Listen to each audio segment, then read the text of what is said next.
तुका म्हणे चित्त करुणी राहिलो, त्याच्या ठिकाणी जेव्हा चित्त लावावं तेव्हा मन निवांत.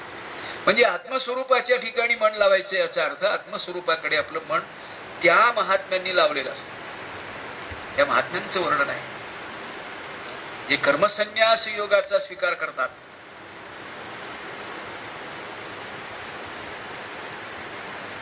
आत्मस्वरूप याचा अर्थ काय? आत्मा म्हणजे असं आत कुठेतरी एक आत्मा आहे असं ज्याचं एखादं ठिकाण आहे. आत्मा माझा कुठे आहे काय सांगू शकतं का आपण?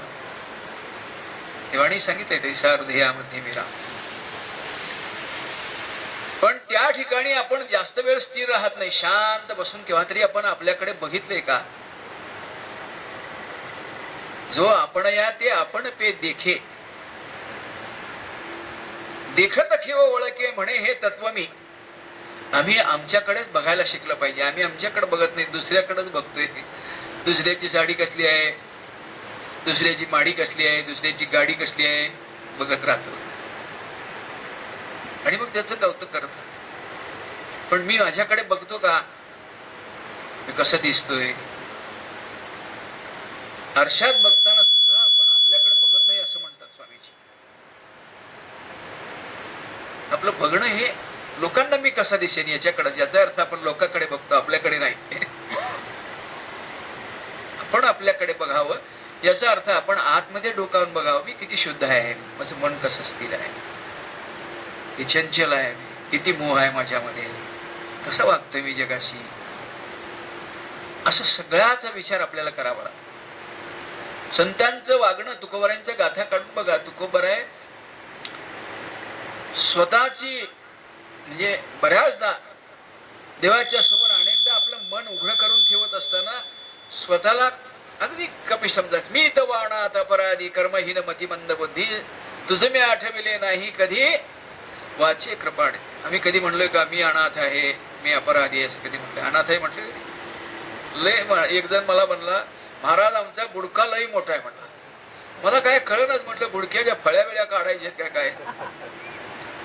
आता गुडका लई मोठा आहे म्हटल्यावर त्यानं विस्तार करून सांगितला लई पाहुण आहेत म्हटलं. जवळजवळ या गावात निम्मे लोक म्हणला आमचेच आहेत म्हणला. सारखं आम्हाला सुतक असते म्हणला. बरं आहे म्हटलं. त्या निमित्तानं तुझे घरची भांडी जुनी तरी होत्यात म्हटलं, स्वच्छता बी होत्या म्हटलं. पण हे सगळे माझे आहेत, मजले आहेत. अनाथ कधी म्हणालो नाही. तुकोबर आहे एवढं सगळं होतं पण स्वतःला अनाथ म्हणतो. मी तव अनाथ अपराधी आहे मी.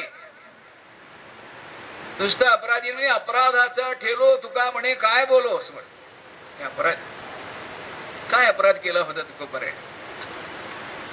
केवढी नम्रता. त्या भक्तिशास्त्रामध्ये असं सांगितलंय, मी तुझी पूजा करतो हाही अपराध, मी तुझी स्तुती करतो हाही अपराध. अरे मी कसं काय? मी पूजा करतो याचा अर्थ तुझी पूजा मी करण्याचं काय माझी योग्यता आहे एक गोष्ट.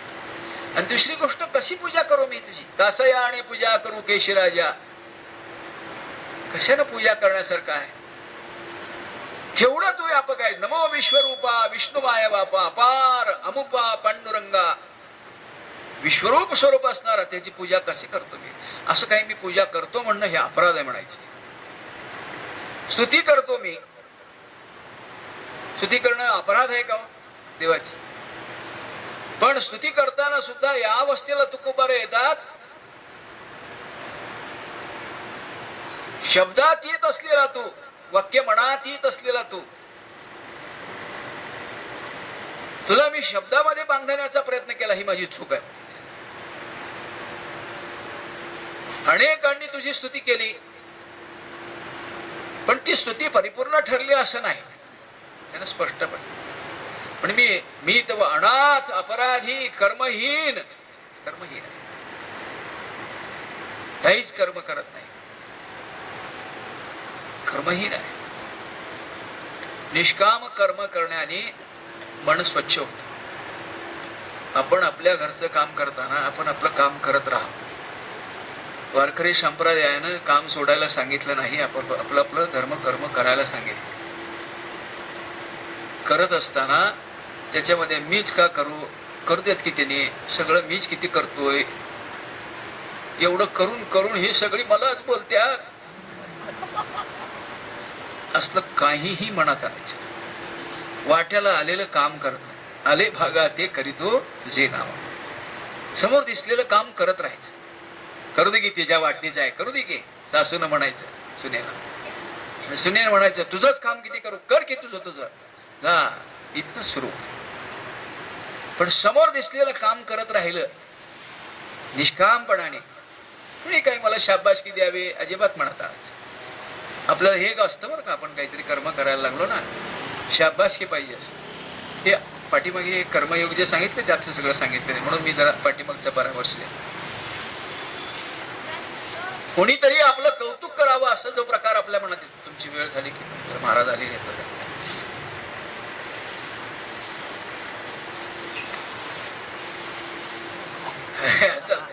मला काय अजून तासभर दिलं तर मी चालते, मी वगैरे, पण महाराज आलेले आहेत, त्यांनाही आमच्या गावाला जायचं आहे, तब्येत काहीतरी बरी नाही म्हणत असो. कर्मयोग जो असतो तो अशा रीतीने असावा. माझं काम आहे ना, हे स्वयंपाक करणं आहे, घरातलं सगळं स्वच्छता राखणं आहे, निर्मळ मनाने करता प्रत्येकाने. मी आता कामावर गेलोय ना, तिथलं माझं काम, हे माझं जे काम आहे ते मी प्रामाणिकपणाने करायचं. हे माझं काम नाही, ते जाबरचं काम आहे, हे माझं काम नाही, ते त्याचं काम आहे, असलं काहीतरी ढकलत ना आपल्या समोर असलेलं काम करत राहायचं. काय होत नाही. आपल्याला पाहिजे असतं कसं, मी एवढं काम केलं त्याचा मोबदला मला एवढाच आहे, माझा पगार एवढाच आहे, मी जास्त काम करणार नाही. म्हणजे पगारापुरतं काम करणारे आम्ही लोक असतो. जे आपलं जे कर्म असतं ना ते निष्काम कर्म अशा रीतीने असावे की कुठल्याही प्रकारचा त्याचा लाभ आपल्या मनात. कर्मण्यवाधिकार असते मा फलेषु कदाचित. फळाची अपेक्षा न धरता काम करत राहा.